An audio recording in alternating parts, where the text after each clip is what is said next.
Jai Anilo Premadano Paramakacho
Om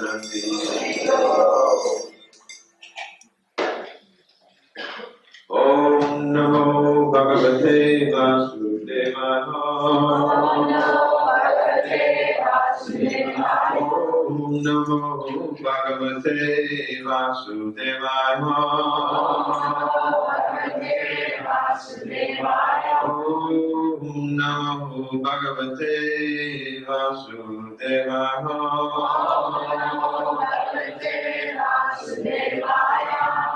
So we have been lecturing from the prayers of Srila Narottama Thakur,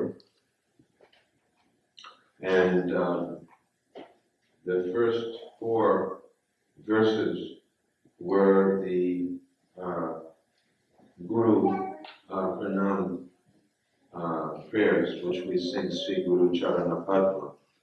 We completed those. Then the next came Sri Vaishnava Mahima, the glories of the Vaishnavas. And today we are going to read Sri Rupa and Sanatana Mahima, the glories of Sri Rupa and Sanatana Goswami. So that is what is on the board. So you can chant responsibly. Jaya Sanatana Rupa, Jaya Sanatana Rupa, Prema Bhakti Rasa Kupa, Prema Bhakti Rasa Kupa, Jugala Ujvala Rasa Tanu, Jugala Ujvala Rasa Tanu, Jahara Prasade Loka, Jahara Prasade Loka, Asharila Dukha Shoka, Asharila Dukha Shoka, Kalpataru Janu.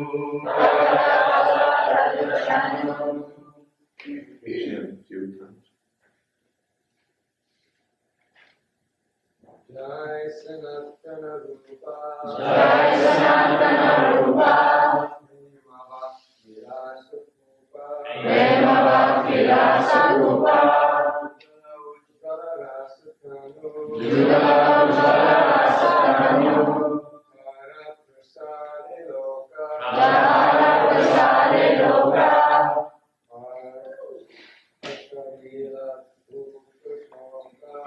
Asarila Dukha Shoka,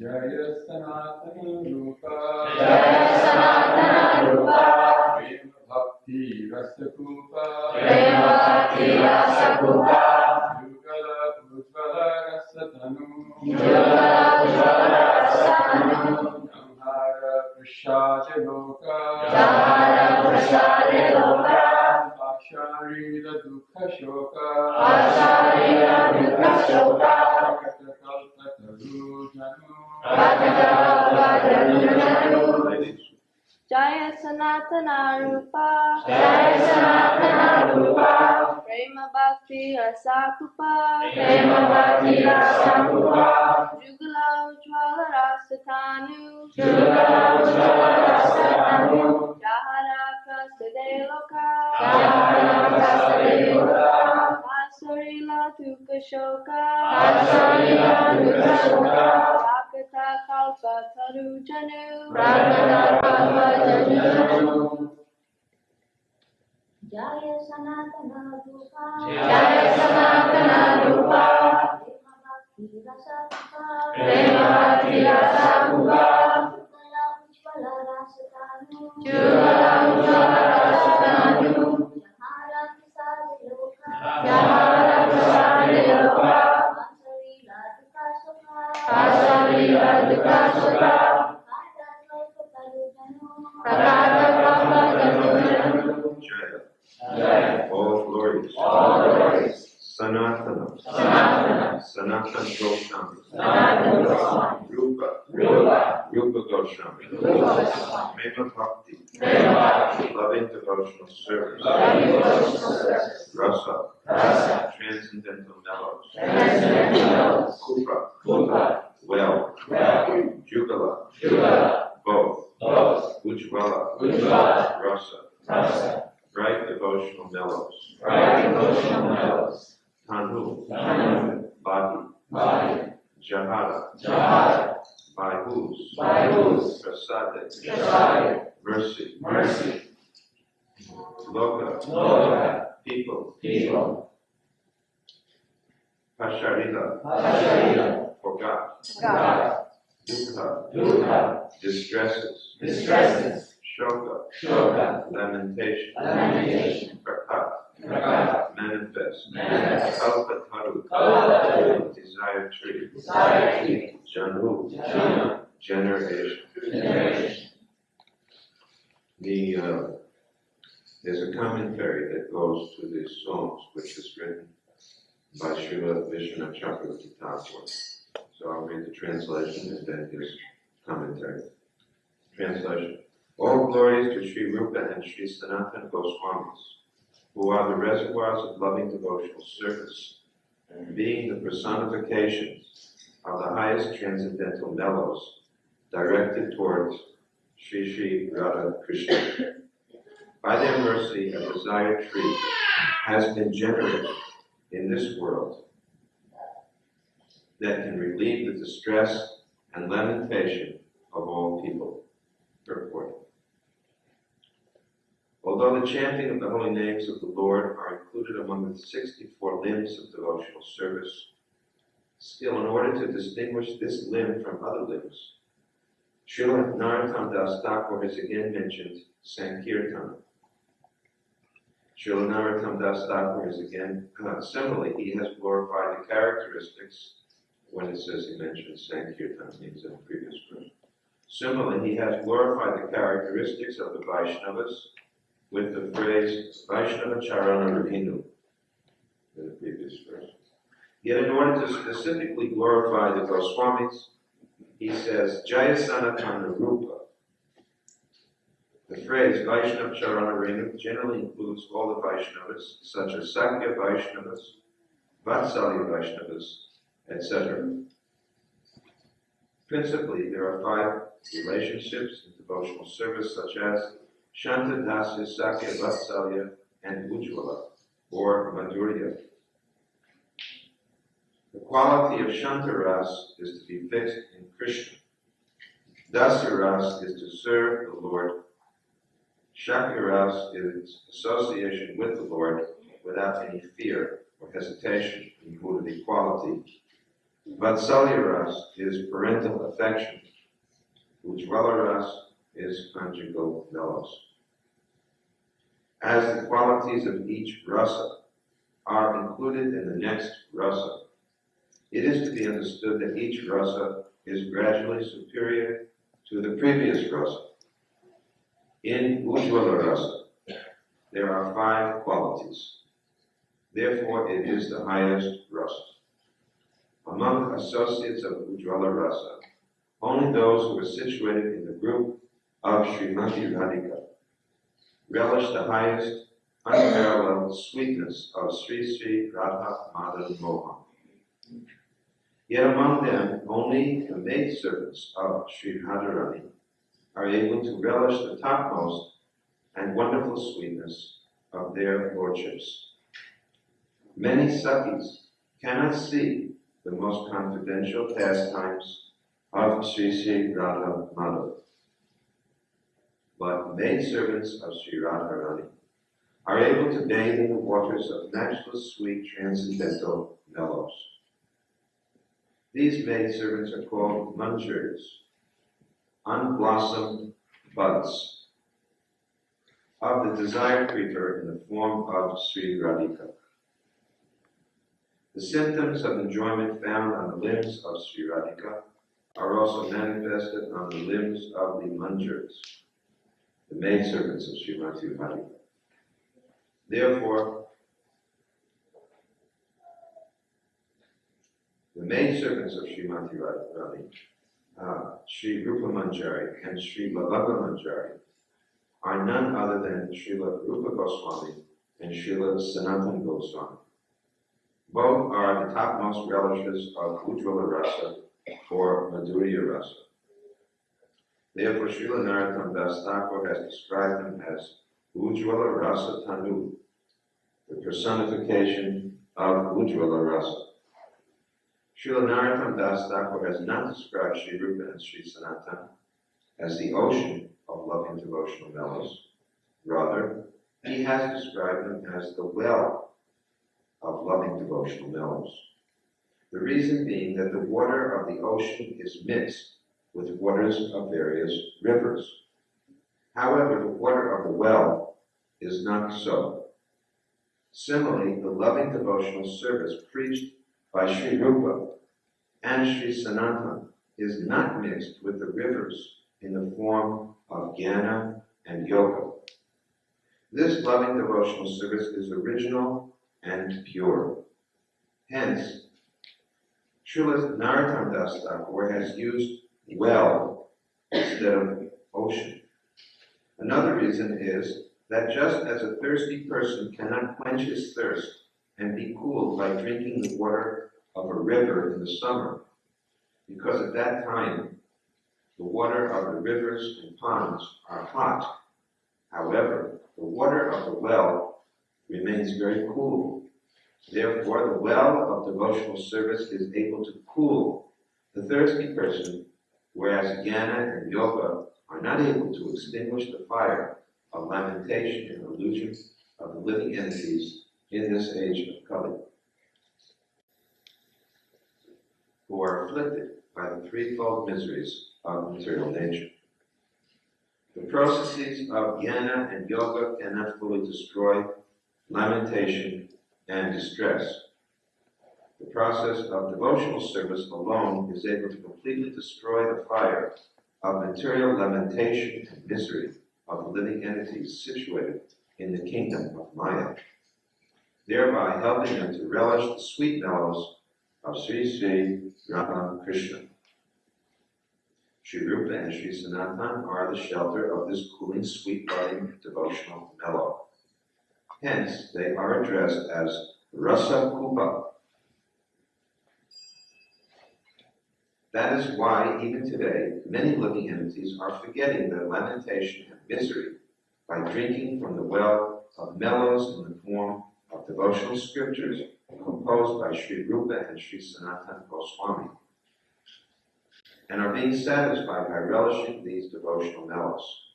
So, Srila Narottama Thakur has addressed Sri Rupa and Sri Sanatana Goswamis as the personifications of the desired trees of devotional service.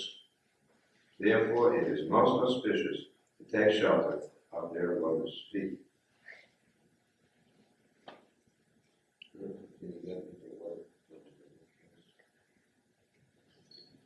You see some water in the bottle.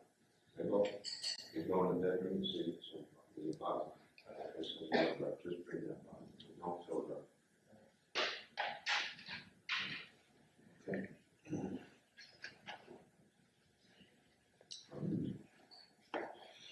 So, the process of devotional service, Bhakti, has 9 limbs, beginning with Shravanam Kirtanam. And therefore, Sankirtan, which consists of Shravanam Kirtanam, has been stressed in the previous verses. We should know, therefore, that the most important activities in our sadhana, our devotional practice, are hearing and chanting. And therefore, at the time of initiation, we will have an initiation ceremony today, the one expectation or vow that is foremost being made is, I promise to chant 16 rounds every day. Prabhupada is quite firm about this. Sometimes there was correspondence between Prabhupada and his disciples, and he was asked about persons who had stopped chanting 16 rounds. And he said that they're not his disciples any longer, which is a very strong statement. That does not mean that the relationship is permanently broken, but it certainly means that they are no longer under disciplinary vow. Disciple means disciplinary vow. Disciple, discipline, those terms are connected. And so when you break your word, not only to the Guru, but to the deity before whom you have vowed, and the Vaishnavas, naturally there is some disconnection, and you suffer. Suffer means you forget Krishna, and that is great suffering. Not only do you forget Krishna, but you may also separate yourself to some degree from the association of Vaishnavas. Is it a permanent disconnection? Let us hope not. Certainly the spiritual master, being very merciful, and the Vaishnavas being equally merciful, do not neglect someone who is fallen. They still care for them. And therefore it is hoped that the fallen person will awaken their remembrance of their vows and the purpose of human life, and again take up the regulative principles of chanting the desired rounds. But let's understand what the purpose of all of this is. And this book, Bhakti Chandrika, tells us, and these verses tell us, on the one hand, the purpose is to free yourself from suffering. This morning I was listening to a discussion between Prabhupada and two persons. It was a really interesting title. I forget the word. Anyway, there were two intellectuals, and they were in Mexico, and they were asking Prabhupada, what's the purpose of existence? Is there any purpose to existence? And Prabhupada counted them, is there no purpose to existence? If you want to ask me to prove that there's a purpose to existence, why don't you prove to me there's no purpose? So then Prabhupada finally gave the response. The purpose of existence, he said, is ananta, to search for happiness. So I want to say that the purpose of chanting Hare Krishna is not just to end suffering. That is a negative side, that we suffer. And but the relief of suffering does not necessarily mean happiness. The example Prabhupada often gives is that the person is suffering from fever. When the fever goes down, it doesn't mean they have yet become normalized. It's only when they assume their normal activities that they can really be said to be cured. In the same way, until we are situated in Krishna consciousness, by which I mean what is going to be discussed today, we are not cured. To be relieved of suffering, that means the threefold suffering of material existence, adhyatmic, adhibhautic, adidevic miseries, right? All kinds of miseries that we go through, every one of us. That in itself is not the perfection of our life. The perfection of our life is when we are in love with Krishna. Everybody wants ananda, bliss. And the highest happiness is love. And therefore, without Krishna or God, we search for that love in relationships here in this world. And we get some pleasure. There's no question that in loving relationships of any sort, whatever they may be, whatever they may be, there's happiness. But the happiness which is achieved by loving Krishna is far, far greater. And I believe that every one of us is convinced of that, although not acting on it. And I think that is the fact, that even though someone may not chant 16 rounds, or may not follow everything very strictly, I don't believe that it means they're not convinced. It just means that they're a bit lazy, or their habits they have gotten some bad habits. But everybody is convinced. Otherwise, I don't think that we would be here at this time of the day. We wouldn't be here this morning. So the Vaishnavas have also been, the emphasis has also been given to Vaishnavas, and finally among the Vaishnavas, Sri Rupa and Sri Sanatana have been focused upon by Srila Narottama Thakur for a very real, important reason.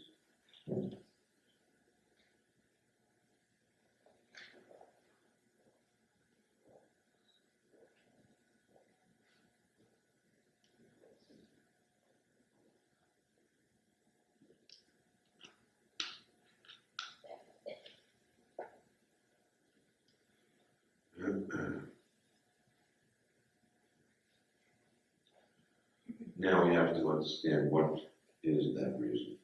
Well, the first thing is the statement is made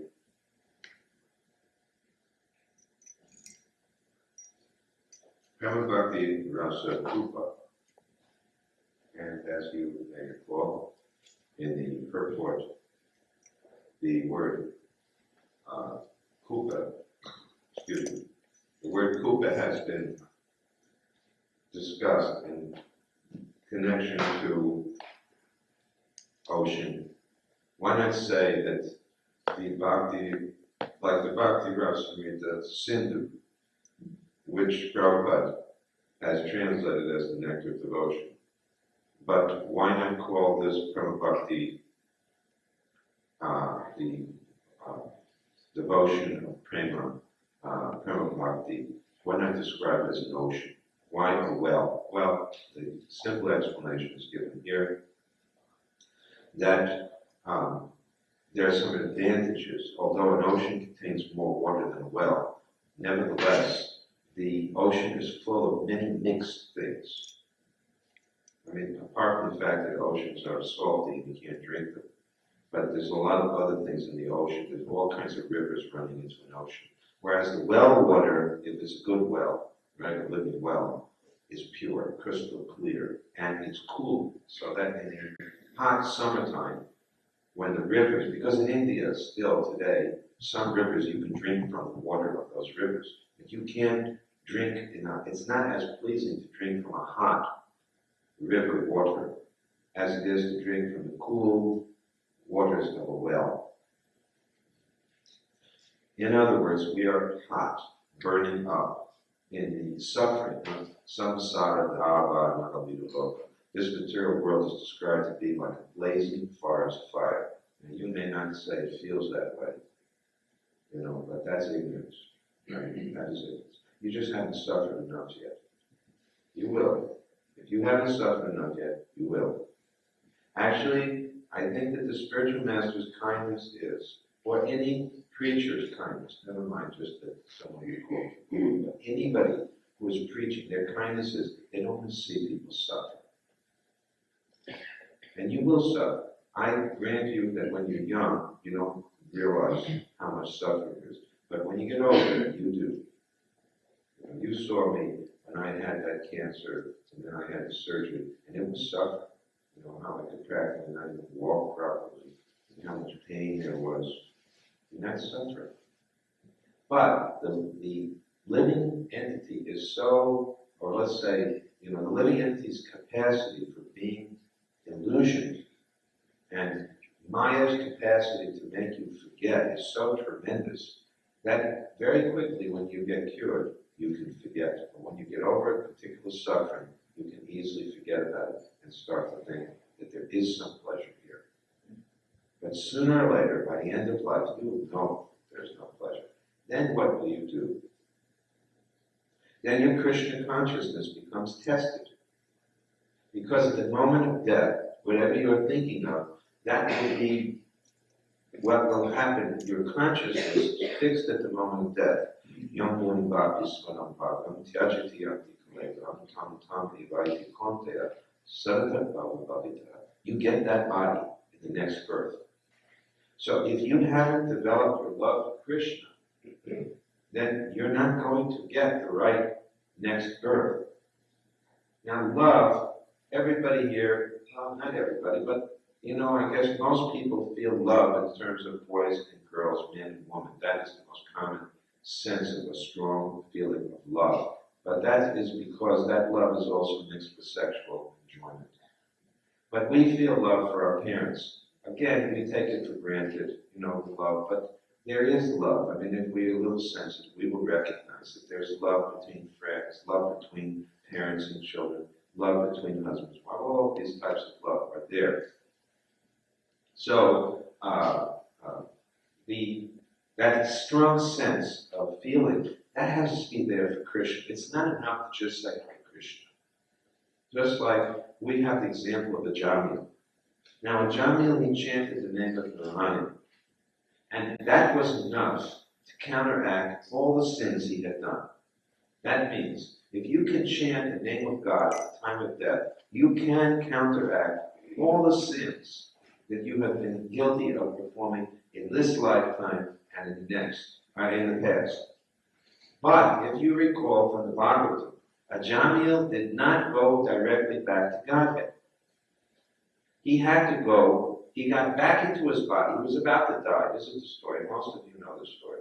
He was about to die, and he got back into his body, and he went to hard work.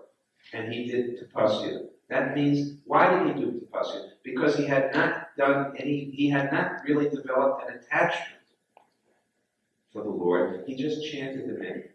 My point to you is this: if you don't develop some actual attachment and loving feelings for Krishna, then you may even be fortunate enough to chant the name of Krishna or remember Krishna. But how you remember Krishna is going to make all the difference in the world. Just like, supposing, I'll give you this. When you go through immigration, let's say, right, and a person at the immigration counter, they read your name. They're saying your name, but there's no feeling in that. They're just saying your name. Or you take it anywhere. I'm sure some of you may not have gone through, traveling internationally. But anywhere where someone in an official capacity just mentions your name, that the voice and the feeling that comes through the voice, there's no love in that. So, you just answer mechanically, yes, I'm that person. Right? That's all. Just like someone served me a legal notice the other day. They said, "Are you Mr. Jones?" I said, "Yes, I'm the person. Thank you very much." That's not love. That person doesn't have love. In the same way, on the other hand, supposing your mother, your father, your children, your friends, or someone calls your name out. Now there, when you hear that, it does so many things to your heart. It changes the way you feel. So in the same way, how you call Krishna's name, it makes all the difference in the world. Now remember, it's not only that we're talking about at the moment of death, but every time when you're chanting japa, how do you chant? With what feelings do you chant? Now, why are we talking about Rupa and Sanatana? Why are we talking about Prema Bhakti? First of all, don't chant, I think this is, first of all, don't chant with the intention of jnana and karma.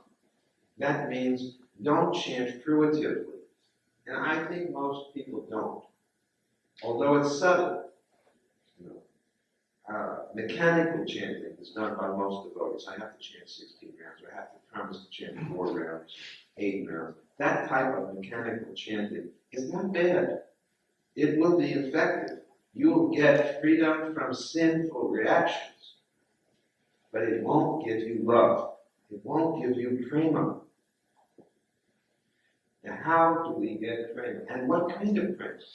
Here it mentions there are different types of prema bhaktas. There are different types of devotees and different types of rasas. Shanta ras, and the explanation is given. What is that? To be fixed in Krishna. That's Shanta ras. Just like in the spiritual world, the grass, in the kingdom of God, the grass and the trees and other things, they're in Shanta ras. They're fixed in Krishna. They are. They're conscious. It's not like here. Here, the floor has no consciousness. The floor is not saying, ouch. when I do this. But in the spiritual world, if you go like this, you knock, the floor will answer yes. You go, say yes, or maybe this table is coming. So, the table can answer back there because it's conscious. Everything is conscious. But that's Shantaras. That means kind of fixed in Krishna, realizing Krishna's greatness. Now, Dasya Ras means offering service in the spirit of service to Master. Now, when you get to Sakya Ras, friendship, there's a sense of equality between friends. Friends are equal to each other. There's a sense of equality. And affection, it enters in the parental love, right? And in conjugal love, then it comes into all of these. And the example is given of the earth, of the 5 elements: earth, water, fire, air, and ether. Right? In ether, there's only one quality. What is that quality? Sound. And then comes ether, air. Air has sound and touch, right? You can feel the air flowing. Then ether, air, fire. Fire has form also. You can see the fire. And it has sound. And it has touch. And then water. Water also has taste. And then it has all the others. And then earth has all those 4 plus smell. You can smell it also. But you can't smell water. You can't smell the air. When you smell the air, if it has a bad smell, it's because something else is in the air, but not pure air. So earth has all 5. Similarly, conjugal, Madhurya, Ujjvala Ras, the loving relationship between Radha and Krishna, it has all the qualities of the others. And therefore it's considered to be the highest. Nevertheless, so if there are many persons in the spiritual world, just like you see in that painting of all the gopis dancing with Krishna, they all have this conjugal ras, right? The loving feelings between themselves and Krishna. But Narottama Thakur says that those persons, they don't get to understand all the details about Radha and Krishna. They don't know everything about Radha and Krishna. Not the most confidential things. Who is the best of all the lovers of Krishna? That is Srimati Radharani. She is the best of all the lovers of Krishna. And Krishna's heart, or you can say Krishna is the property of Srimati Radharani. When the gopis and Krishna are dancing the rasa dance, when Radharani left the rasa dance, even though Krishna was dancing with so many gopis, and the gopis are said to be the most qualified of all the females in existence, Krishna could not be satisfied. He was not pleased because Radharani was absent. Without Radharani, the rasa dance has no satisfaction. Without Radharani, Krishna cannot be happy. In fact, all of the different relationships that Krishna has, you see, in the spiritual world, they're actually supportive, finally, of the relationship between Radha and Krishna. Therefore, we worship Radha Krishna, Radha Kalachandji, Radha Govinda.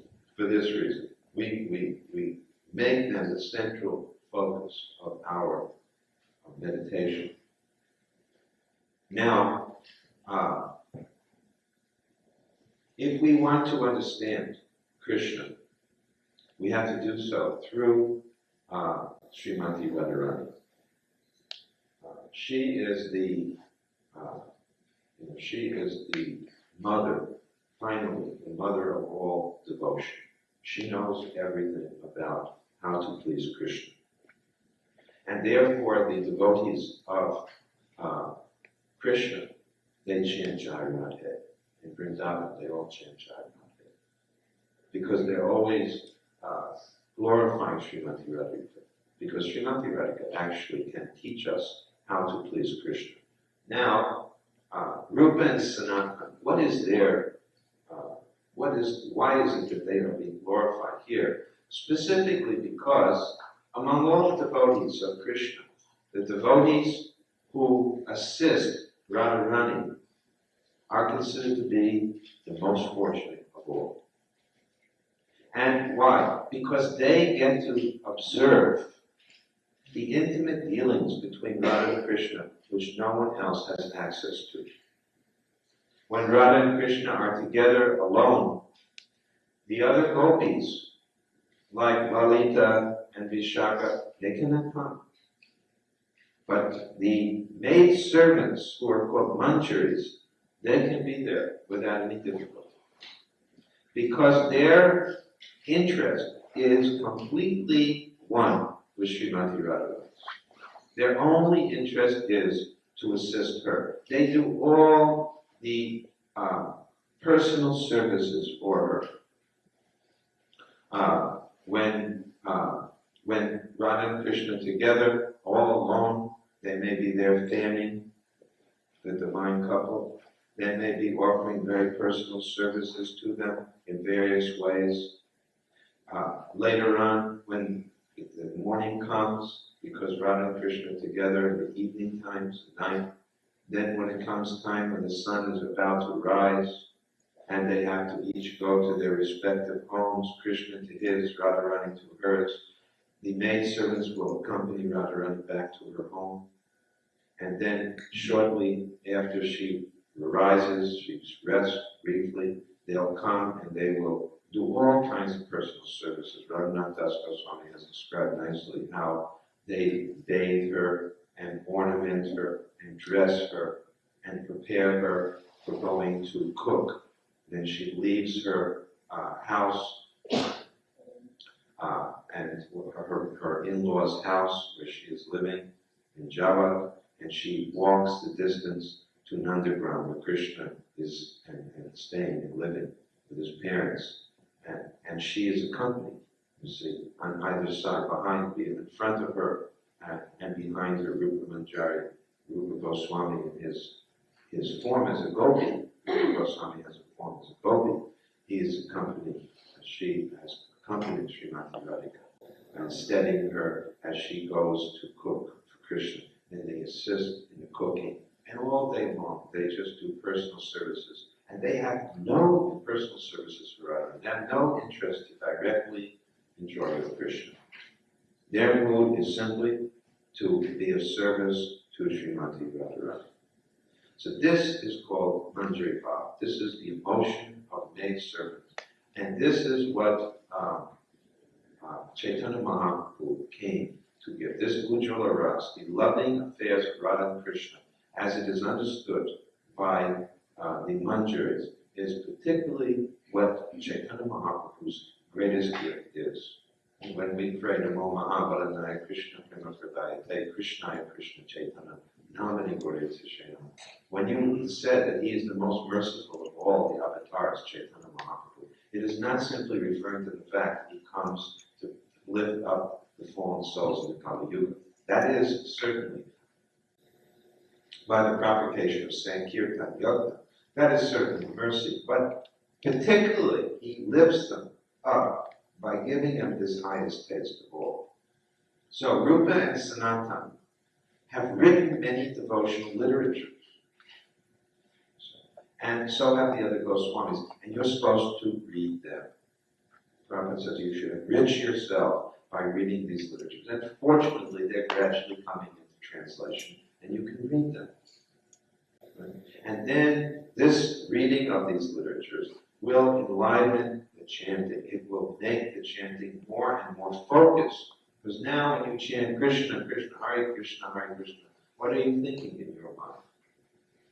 How are you chanting Krishna's name? Are you chanting like the grass? Are you chanting like the servants? Are you chanting like the friends or like the parents? Or are you chanting like the gopis? Or are you chanting like the manjaris? Well, that will depend on what is in your heart. How does it come in your heart? Well, it has to be there, but it will become awakened. Now, one may ask, as it was asked the other day, that, someone may have the relationship, because it is our understanding that each of us has eternally a particular type of love for Krishna. And someone may ask, the Krishna Consciousness movement attracts many persons. Does it mean that every single person attracted to the Krishna Consciousness movement has this mood of what Rupa and Sanatana have, this manjari bhav? The Prabhupada doesn't say so. The Bhakti Rasamrita Sindhu, the Nectar of Devotion, speaks about all the different rasas. Lord Chaitanya's associates were not all in this mood. Some of them were the followers of Nityananda, and they were cowherd boys, and that means they had a mood of friendship. Some of them were devotees of Lord Rama, just like Murari Gupta is an incarnation of Hanuman. He was a doctor in Chaitanya Mahaprabhu's Leela, and he had a relationship as to Rama. And even though all of Chaitanya Mahaprabhu's followers said, you should really worship Radha Krishna, you should worship, he was ready to give up his life. He said, I can't give up the lotus feet of Rama. And Chaitanya Mahaprabhu, praised Rama. He said, actually, you're a Hanuman. So then one may say, well, then what does this mean? I'm worshiping Radha Krishna. I'm hearing all about Radha and Krishna. But since it is said that this is the highest Ujjvala Ras, and it is the topmost rasa of all, it is said that it will nourish all the rasas. So even if your constitutional nature may be not what Rupa and Sanatana is, still there will be no harm. You will still get some water and nourishment in your own relationship. Now, I appreciate that this is theoretical in one sense now. In other words, it is theoretical.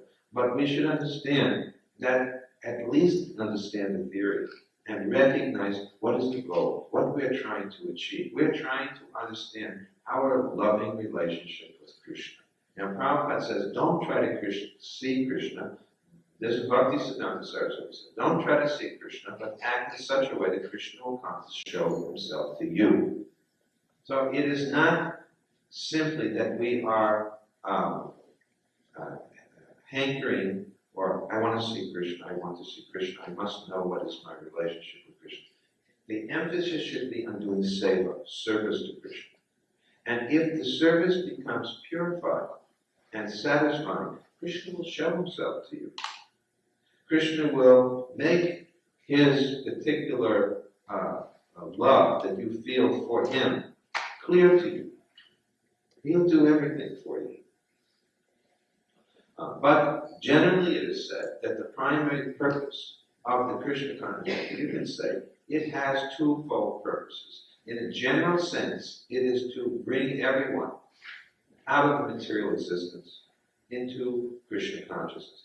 But particularly, this line that we are coming in is particularly meant for teaching the loving affairs of Radha Krishna. That is why the central deity of all of our temples practically is Radha Krishna. And that is why Gornitai is there, and that is why Jagannath is there, because we know from the story about Lord Jagannath, that Jagannath's eyes are very wide. And, so are Balaram and Subhadra's eyes very wide, because they were hearing, this is their mood of ecstasy in hearing the pastimes of Radha Krishna in Vrindavan. Their eyes became very wide. Open.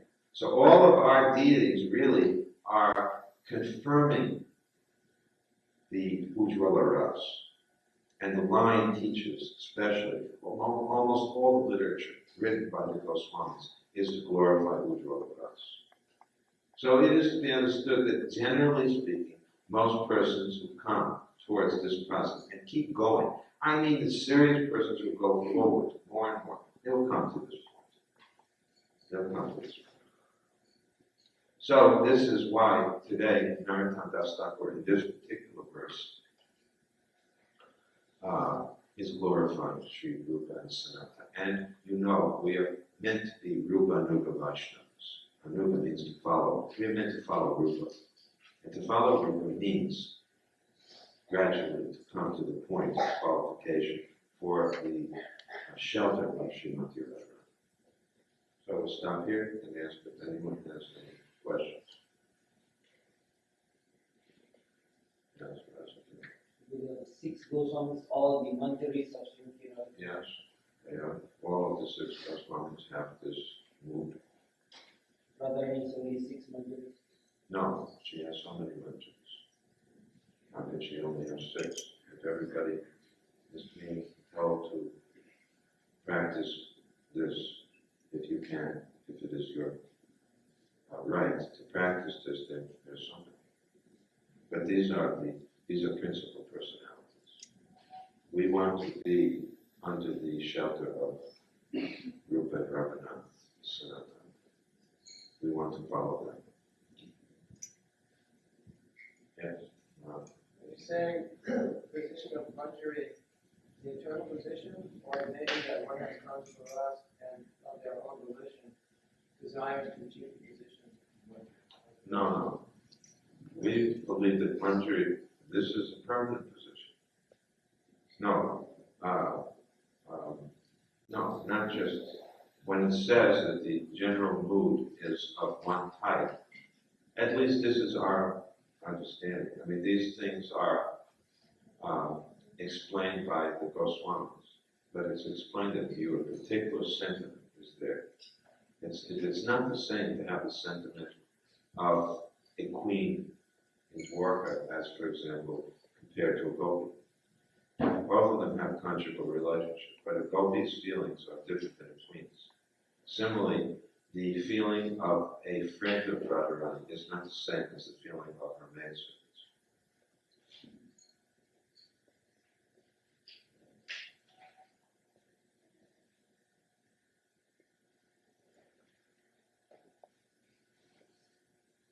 You don't look very convinced of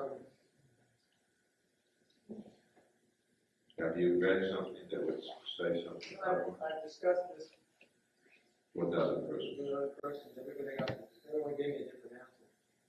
Well, the reason why is because these things are, you have to get them from the commentaries. They're not in the original text. And the tendency is towards making it more and more of a constitutional position. Because that's a stronger sense. That gives a stronger sense. The problem is, I'll explain to you what the problem is in psychology. The problem in psychology is that it's argued that you could have that the basic constitutional position is just a generalized position of Ujjvala Ras, Madhurya Ras. Then the tendency will be in the mind to start selecting. Well, then I think this or that. But there's a stronger sense of it being, if it is, well, maybe it could be argued that by the choice that makes it stronger. But it also could be argued that if it's a sense that this is my internal relationship, and I'm going towards what is already there, that gives a sense of strength and strengthens it, I would think. But one could argue that the desire strengthens it also. Anyway, it's a detailed discussion that we can have another time. Yes, Mother John. Based on the premise that Srila Prabhupada, his statements of how we all, originally felt in the spiritual world from our relationship with Krishna, it's hard to conceive that we did at some point actually have that relationship, and Give it up. harder to think that we were manjaris and that position. Yes, of course, that's, you're right. This discussion is, really what you're touching on is how could it be possible that we could have had a relationship with Krishna and given it up? Of course, Prabhupada finally says that we still have it now, but we're just forgetful for a moment. But that also could be questioned. Someone could argue, how could you forget even for a moment? And this big discussion.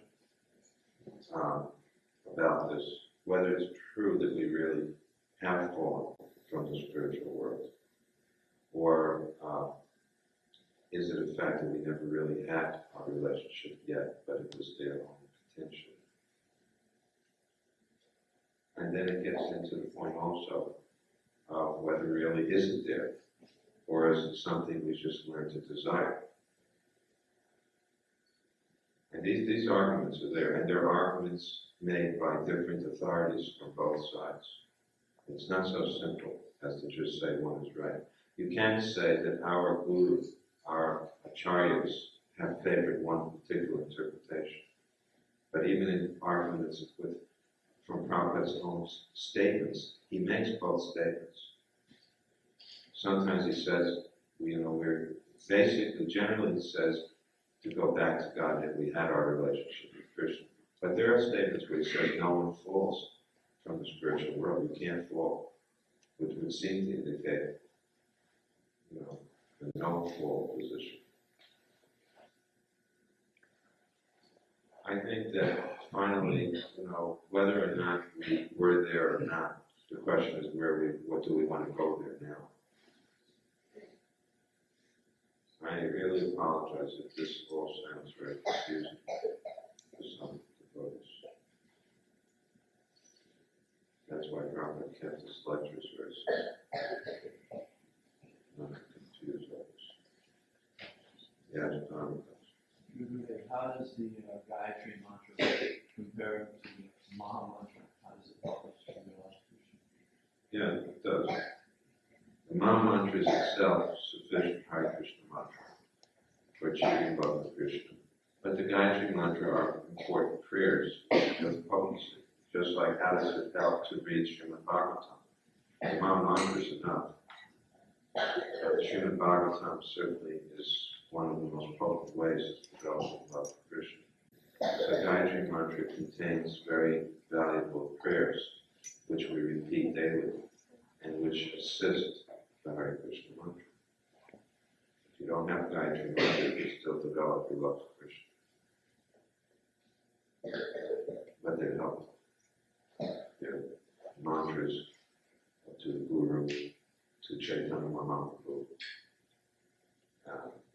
to the Sun God, to the Guru, to Chaitanya Mahaprabhu, and to God Krishna. Okay, so another question?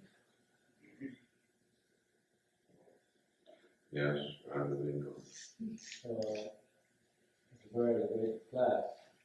It's not an elevated class, but the subject, I don't have any realization, but at the subject of the text is elevated. So my one is from our position of daily wrestling with one classes to their chances.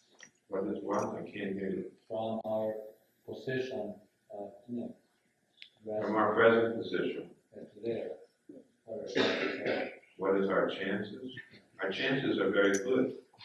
The whole point is the chances not only are very good, it's very, very, very good that you'll get this goal. And you just make the effort. The problem is people don't make the effort. The real trouble is nobody's making the effort. The whole problem is you're not making the effort. The chances are so good that in this lifetime you can develop love for Radha Krishna. But nobody's making the effort. If you make the effort, you'll get it. The promise is there that you'll get it. Now, let us understand something. What character, I'll make this whole class more meaningful to everybody. What characterizes the mood of Rupa and Sanatana when they are in their gopi bodies serving Krishna and Radharani? What would you say is the foremost characteristic? What does Krishna Das Kaviraj say in the Chaitanya Chaitamrita is the foremost characteristic of the devotees? In a single, easy to understand statement, what would you answer? Yeah, I think all of them, whatever you all said was right. That the characteristic is selfless service. That's the characteristic. Selfless service. So to make this class meaningful, if you can show selfless service here, that is the closest way and quickest way to begin to come to that position. Now you have to see, am I doing selfless service? Is the process that I'm engaged in drawing me more and more into unconditional service, where I don't consider my own needs, but I simply consider what Krishna wants and needs? I mean, you realize how little we do selfless service. That is the point. How much do you sacrifice in serving Krishna? We hardly do very much sacrifice.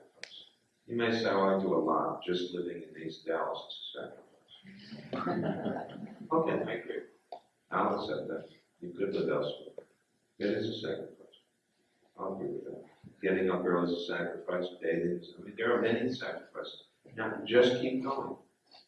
The more you sacrifice, that's the truth. The more you do to bhakti, voluntarily give up the desire for enjoyment, for spiritual benefit, the closer you come to the mood of the gopis. This is practical. Leaving aside even what the particular mood or flavor of their love is, just take the principle of selfless service. Because that's true really of all the rasas.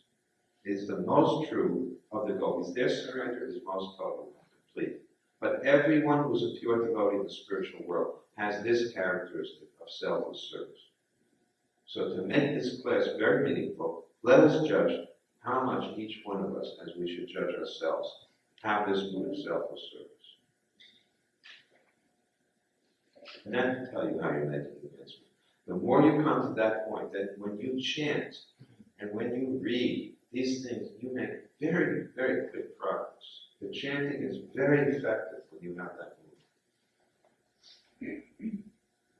I think if any one of you here has some good feelings for a particular Vaishnava, you'll see that what attracts you is they give of themselves a great deal. They're very kind and giving. They're selfless. They're thinking about you, and that's why you love them. They give. They're loving in their dealings. So that's practical. You can think of that. Never mind. If you feel that this class is too high for you, that the subject is very high. Oh, this is practical. How much do you try to make your service without any interest in fruits for yourself?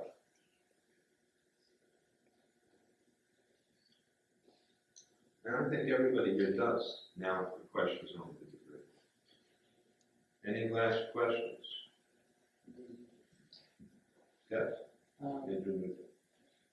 Just to add, to the rule that you're setting at the end of the class, that in the introduction to the method of instruction, it says, Upadasamrita constitutes the first instructions, and then Prabhupada says one should also study the Madhava and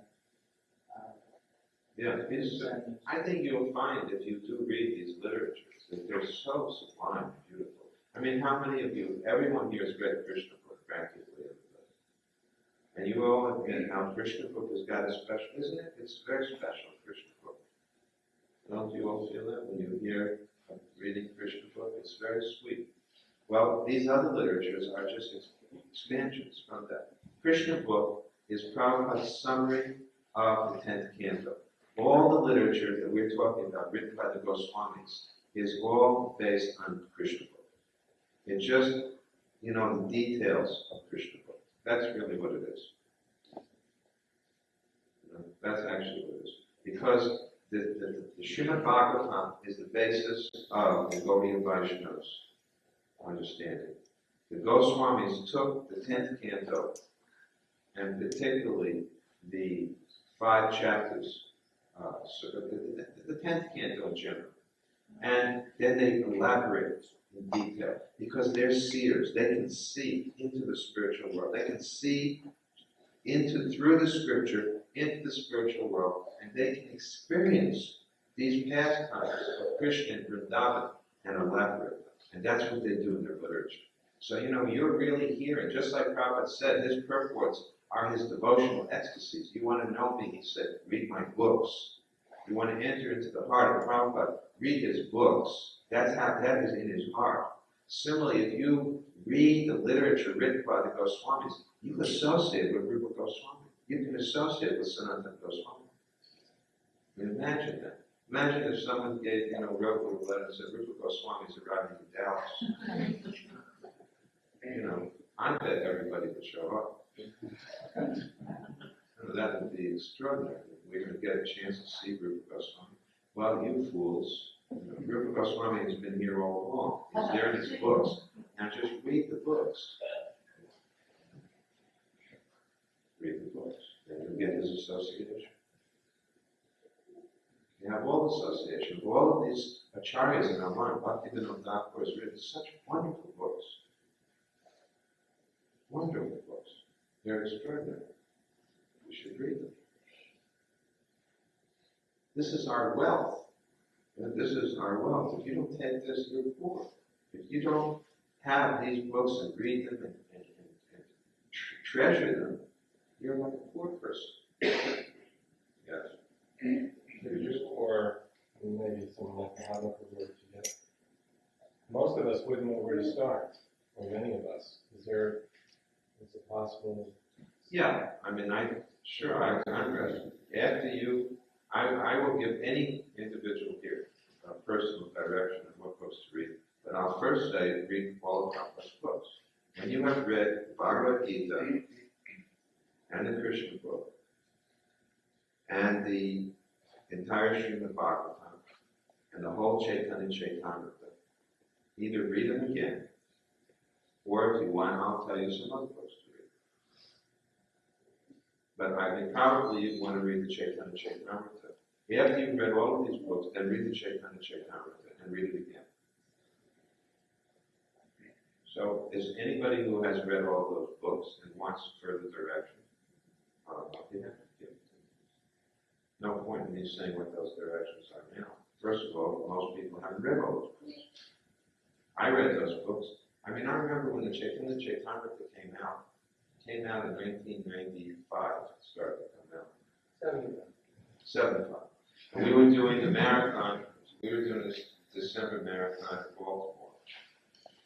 And the books came out, and we were reading 4 or 5 hours a day. I was reading Chaitanya because I was the Sanatana leader. So I got everybody out at the same time. While they were out, I just kept reading the books. And I got ready to read them. But when those books came out, we just devoured those books. That was the mood of reading those books. As soon as a new book came out, we devoured them. We spent hours reading every day. As much time as we could make, we read. But people here, I don't want to, I know you know now that you don't crack. Most of you don't crack books at all. Just don't read. You just barely get your rounds done. If that's unfortunate. That's unfortunate. I think that you should seriously. Anyway, I know that even when I say this, it won't have any effects on my part. But I have said, that's my duty to say, but it's a bit hopeless right now. Something will have to happen. Either you're going to have to get old, you're going to have to get sick. Something tragic is going to happen before it'll make you wake up. And if you just start doing these things, I suspect you wouldn't have so much tragedy. Tragedy is a blessing in disguise. But it's really unfortunate that the only way, you can be made to get a little bit more Krishna consciousness is by getting smashed. By getting something in reverse, something negative. Why not be smart and learn by hearing? Why do you have to learn by experience? Why don't you learn by hearing? You say there's just not enough time. There is. There really is. It's 24 hours a day. That's a lot of time. Even if you have to sleep 8 hours, that's still just 16 hours. You only can work 8 hours. Okay, then there's still 8 hours. Okay, it takes an hour to go back and forth to work. Then there's 7 hours. It takes an hour for bathing, 6 hours. It takes an hour, 2 hours, an hour for eating, 5 hours. Okay, an hour for, you got 5 hours. There's still 5 hours for the day. Now divide that time up for your family, or friends, for relaxation, and for chanting. Chanting takes 2 hours. 16 rounds takes 2 hours. Reading would take an hour. That's 3 hours. That still leaves you 2 hours with your family and friends. That's not bad. If you say it's not enough, chant with them. Then you're doing 2 things together. Or read with them.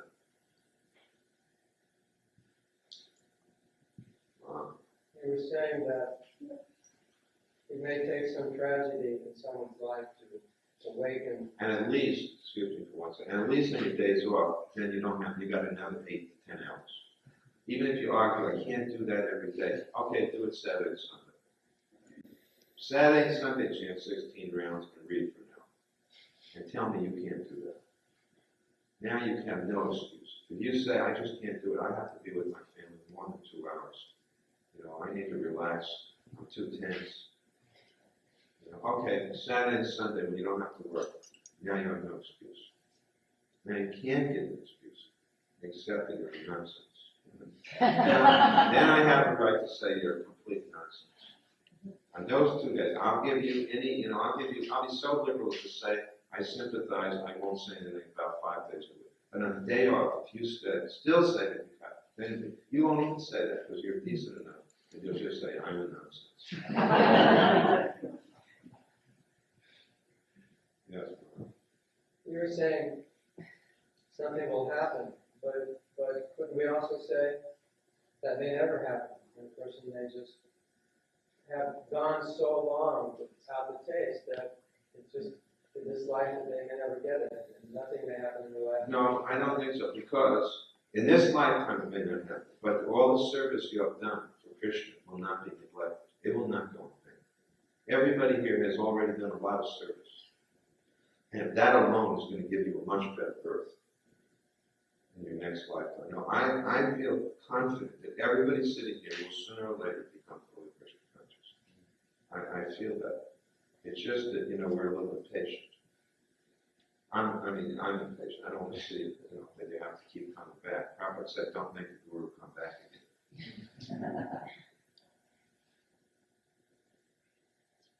But I think that all of the service that everybody's done here is very powerful.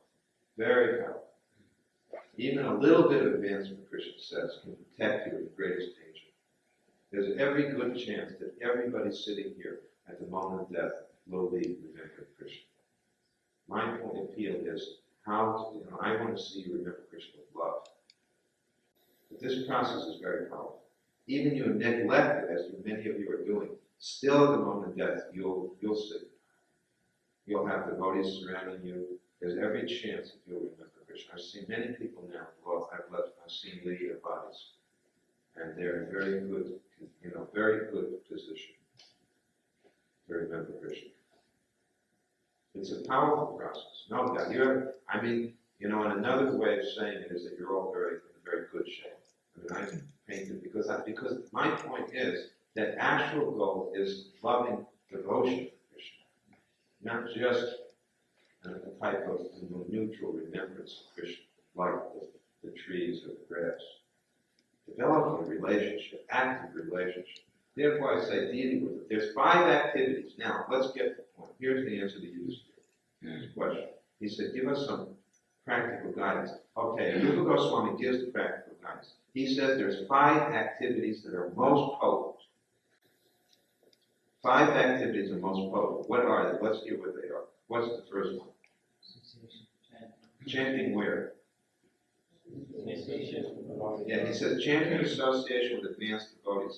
My personal experience is that every day now, when I live in Cambridge, I chant on my own. But coming in this temple, the chanting is so much easier. It's so much easier. And I got a great room. If you see my temple room in Cambridge, it is a great room. We have beautiful. It's pretty sweet. I have to admit it's almost as good. But having all of the devotees present when chanting, it is easy. It is so strengthening. Now, Bhaktivedanta Das Goswami says, I think in Mana Shiksha, he says, the Vaishnavas are like, what does he say? On the highway, there's so many people who will try to steal your goods, in the old days. And then you call the Vaishnavas and they come and protect you. The Vaishnavas in the temple room are very strong protection. You're telling me that your house here in Dallas was as good as this temple room? I don't believe it. There's no temple. People, I Kirtananda, when he came in this room, he said, you have Altanas and you were done. This is better than Vrindavan. He never would admit defeat. But he came in here on opening day, he turned to me and he said, you have Altanas. And Giriraj Maharaj also said, this is the most beautiful temple of the world. Everybody said, there's no temple left. Look at this room. You can't be telling me that your house around the block is like this. I don't believe it. I come in here and chant my rounds. I couldn't, I mean, this morning I slept long, but normally, I mean, as soon as I get up, whatever time it is, I just come in and start chanting. Much better. Okay, that's the first thing. Here's 5 most potent things. Chanting. If you can't get over here, you're living far away. Fair enough. Make a place in your house and chant. And what's the second thing? Reading Srimad Bhagavatam. How? No. In association of advanced devotees. That means it's better to read Srimad Bhagavatam than another person. How did Chaitanya Mahaprabhu read Srimad Bhagavatam? Do you know? Anybody know? Who read it? No. Who read it? Raghunath Goswami read it. How did he read each verse? 3 times. Why did he read each verse 3 times? Each time he chanted in a different melody. And he would chant. All the Goswamis would get together and they would read Srimad Bhagavatam together. The person who was most expert in chanting the verses, reading melodiously out loud, and they would all sit there and read and hear and discuss. That's how you read Srimad Bhagavatam. If you can't do that, read with someone in your house. You don't have the 6 Goswamis. Read with your wife, your husband, your children. If you can, or read on your own. Fair enough. You're reading with Prabhupada's purport. That's in advanced association. Okay? Second activity, Srimad Bhagavatam. First was chanting. What's the next?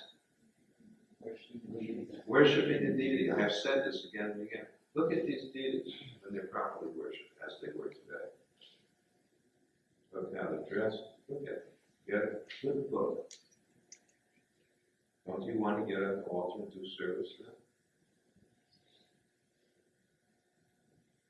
How many of you have held Kalachandji's feet out to your head? If you do that, you get up there and put your head on his feet.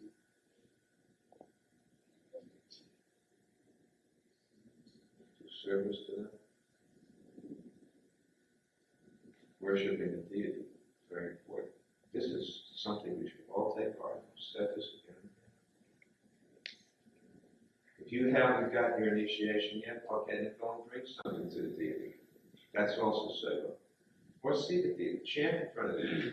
That's worshiping the deity. Come in his temple and chant for the deity's pleasure. Dance for the deity's pleasure. That's service. Then what's the 4th thing?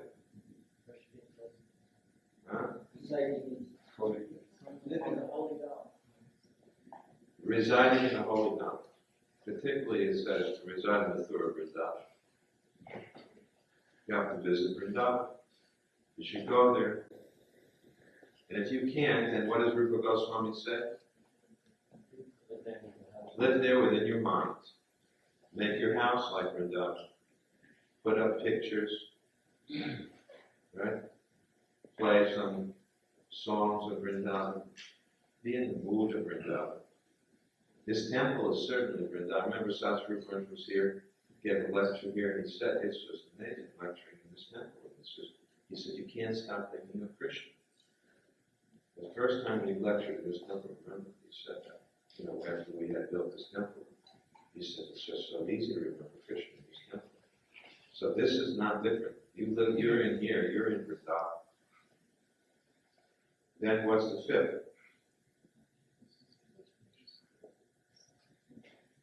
Associated with devotees, is that the 5th? Huh? Yeah, to associate with the devotees. Now, I appreciate also how, it's very good. Some of you the only time you get association with each other basically is when you go to work. But that's nice. That is nice. That's an advantage. The more you associate with devotees, and then we get into the quality of association. You know, like you can go out with another devotee and rob a bank. I mean, that's called, hey, talk. Hey, shh. Don't talk. You're not supposed to do that. You can go out and rob a bank together and say, I just had association with the devotees. But obviously that is not, or you can go out and get drunk together. But that's not really what is meant by associating with devotees. And there's also, you know, what is the basis of the association? Prasadam is nice. One of the nicest things you can do, invite devotees to your home, take prasadam. That's so simple. Everybody likes to do that. That's not strange. That's very easy. Oh, that's my answer to Yudhisthira. If you want direction, I think this is practical direction. As far as which books to read, I gave you the direction. And when you're ready to ask for more than anybody who wants to write it. I don't get it. It's very interesting to see the pattern of letters I receive. I must tell you this. I'm going to tell everybody wherever I travel. Most devotees don't write me because they don't want to disturb me. That means that the most time the letters I get are for problem cases. It's the strangest phenomenon in the world. The people who deserve to be corresponding the least have all the correspondence. And the people who I would love to hear from, they never write. Because they say, I don't want to disturb you. But I would please disturb me by asking me what books to read. Write by letter, write by email, phone, I don't care. I'll be very happy. Otherwise, normally it's just amazing to see that the pattern of letters is very interesting. That's not always true. I mean, sometimes I get very nice. But at least half the time, there are some problem. Sometimes I get letters also from devotees. And I answered that, don't I? Right? You wrote me, John. How many letters did you write last year? I can't remember. How many letters did I write to you? 3, 4. Somewhere around there. She asked me all kinds of questions. How are you feeling? How's the weather?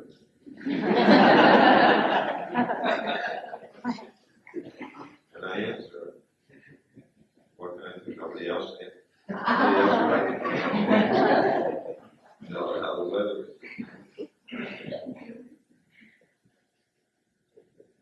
I always answer. Prabhupada said to be responsible means to respond. I always respond to every letter I get. Sometimes it takes time, but we can answer this one. Okay, so today's program is now that we prasadam, right? And then I say at 10:30, because it's late now. At 10:30 we will start the initiation ceremony.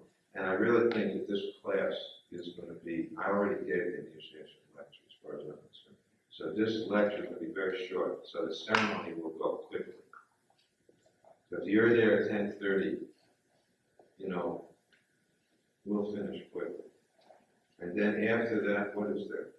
Then there'll be Trika and after the Arti. Then there's no reason to have the initiation at 10, then you should move it later. Because it's not going to take me more than an hour. I'll be done in less than an hour. We say 10 o'clock, the people arrive late, we start at 10:30. Okay, so we said 10:30. There's a short play. For that play time is after. 10:30 would be the temple room. We'll have the ceremony. Then we have a kirtan. What time is the arti? 12. Oh, very good. 12 o'clock will be a big arti. And who's going to lead the arti? I want one of our elder group to lead the arti. How's your voice? Huh? Who leads the arti when you're traveling? Who leads the kirtan when you're traveling? Anyone here? He's not here right now. Will he be? I called him. Okay. Call him and he can lead the kirtan. Okay? And you be there with the drums. Okay, then there'll be a big kirtan till 12:30. Then we go into the So we don't have a drama. Oh, it's in this room, not on the stage. Okay, then there'll be a drama, which was rehearsed last night. Is everybody gonna remember their lines? Okay. We have assurance that it will be a good drama. At 12:30 and then 1 o'clock sharp. Huh? Maybe quarter. 1:45, there'll be a shop. It'll be a nice feast, very nice feast, so don't eat too much this morning. Okay? Now, Vanchakala Tiruva Shakti, Vanchakala Shakti, Nanam Kamanidyo, Vaishnavyo, very nice to see you all today. This is the only time I saw something. Take the bottle of Jai